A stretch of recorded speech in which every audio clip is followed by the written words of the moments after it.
Oh, I see you're not in your morning black anymore. What? Mrs. Ryan, is it? We're here to speak about Greg. I'm the Chief Sergeant for Obitcheck. We fact-check eulogies, obituaries, all posthumous praise.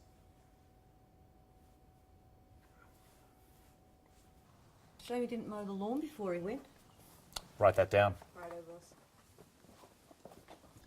Obviously, death is a very emotional time, and we like to remember people in as much of a positive light as possible.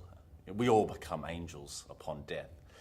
And so obviously some exaggerations about how great the deceased was can be made during this time. And that's where we come in. We investigate whether those claims stack up. I'm just reading through the death notice here, and it says that she was admired by her children, and I just need to be sure that that's the case. Did Mummy ever take you out for ice cream? So, no. Oh, you're lactose intolerant. Great. So this is Dean, one of our junior investigators. Dean, what are you working on here, mate? Well, we've just had a call from a young man whose uncle's passed away. Obviously, he's very distraught at the moment, but he just wanted to bring to our attention that at the funeral, a lot was made of how his uncle was a shrewd businessman. And he actually said his uncle ran his business into the ground. What sort of business was it? Motorised unicycles. Yeah, unicycle with a motor. So I'm just having a sift through these accounts at the moment, seeing how healthy the operation actually was. There's a lot written in crayon, so slow going for the moment. Yeah. Keep going, mate. Okay. Okay, thank you. Sorry for your look. So at the moment, we're working on a really important case. So, this is the widow of the deceased delivering the eulogy. Greg was reliable, a steady hand, but he was also larger than life. See, that's the offending passage, larger than life. So who's our client here? It's the brother. The brother says he was shy and modest. So obviously with family members, sometimes they can be a bit disgruntled out of not getting what they wanted from the will, so you do need to take what they say with a grain of salt. Right, guys, larger than life. Who is actually larger than life? The life of the party, the class clown, speak to strangers on public transport. At family gatherings, you're the one who makes the speeches, clinks the wine glass. Was this bloke in the public eye at all? He had some YouTube videos made about gardening. How popular? 215 views, 3 likes. 3 likes? It's not a bad ratio. Yeah, doesn't disqualify him, but we need to talk to the widow. Where does she live again? We'd have to change trains. Could we take the company car? Yeah.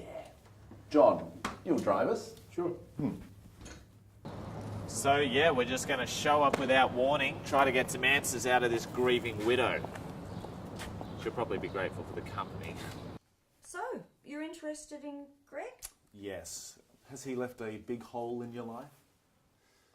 Said he'd fix the shower head, but then he died. Just tragic. What's he doing? We're investigators, man. We're looking into your husband. There's my card.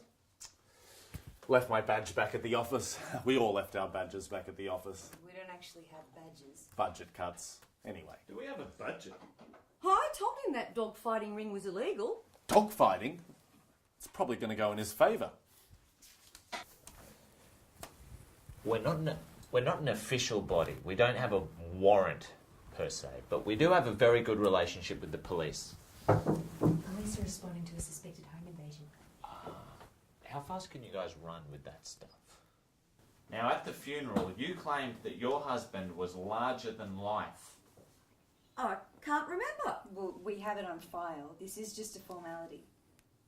I didn't want to do the speech. His family said I had to. Mrs. Ryan, someone who was there that day at the funeral, someone who knew Greg very well, said to call him larger than life is a gross fabrication of the truth. Gary, wasn't it? I'm not going to reveal the identity of our client. Gary's always had it in for his brother. Whether it was or wasn't his younger brother Gary, Mrs. Ryan, is besides the point. What we need to establish is whether Greg was, as you said, Larger than life. Thank you. I also said he was a good lover too, you know? Mm. She did say that, boss. I had it scrubbed from the version that we listened to. So any lies in what I said, that's the most blatant one. You want to investigate that? No, our powers don't extend that far. So I'm not actually seeing Greg in any of these photos. Can you point him out to me? Yeah, that might be his shoulder. Right, so he's generally not in the photos, though. Nah, I think he might have taken a lot of those himself. Oh, okay. So here I'm just looking for clues that tell us something about the man. What sort of life did he lead? As you can see, Scrabble, secrets, got a bit of camping gear. He was very, very into gardening. Not exactly an adrenaline junkie we're dealing with here. So do you think we have enough? Well, the photos, the weird hobbies, the dog fighting, you want to keep a low profile. Let's move. Hello, I'm Marjorie Ryan. My husband Greg passed away recently. It was a very trying time for his family. And in paying tribute to him, I lied. I claimed that my husband was larger than life, when in truth, he was a shy, nervous man who never really took life by the balls. I also mentioned that in our marital doings, that he punched above his weight. But the truth is... Look, we're not going to use any of that, so please just stick to the script. So, in summary, I am extremely regretful for the exaggeration that occurred. Let's be proud of Greg, but remember him for the man he actually was. Quite ordinary. Mrs. Ryan, thank you so much for your time today. So, what happens from here? Well, we'll send out a recording of your confession to everyone who was at the funeral service. Okay, and is that it? We do need to contact the police as well. You did commit an act of historical vandalism, but they rarely press charges in these circumstances, so I'd say you're in the clear. Mrs. Ryan, lighten up. Greg would have been very proud of what we achieved today. Goodbye. Hi, this is Mark from Obitcheck. That's the Whitlam estate. Yeah, look, it's just about some outlandish things were said at Goff's funeral. We could look into them if you like. Hello?